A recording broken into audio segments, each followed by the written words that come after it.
মা, তুমি চেয়েছিলে না তোমার মেয়ে সুখী হোক? সুখী আমি হয়েছি মা। এত বড় বাড়ি, এসি, ফ্রিজ, দামি গাড়ি, এমনকি শীতকালে জল গরম করার গিজারও। সত্যি মা, আমার অনেক সুখ এদিক থেকে। কিন্তু যে পাহাড় প্রমাণ কষ্ট আমার বুকে, তাকে আমি কোথায় রাখবো মা? যেখানে স্ত্রীর চেয়ে অফিস টাইপিস্টের সঙ্গ একজন স্বামীর ধ্যান জ্ঞান, যেখানে সম্পর্ক শুধু গলার একটা সুতো আর কপালের লাল রং হয়ে মিথ্যে শোভা পায়। সেই সম্পর্কে কত সুখ আছে মা, বলতে পারো?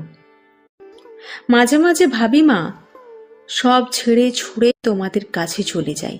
আমি আর কাঁদি না মা, শুধু আমার সুখ খুঁজি আর সুখে থাকার ভান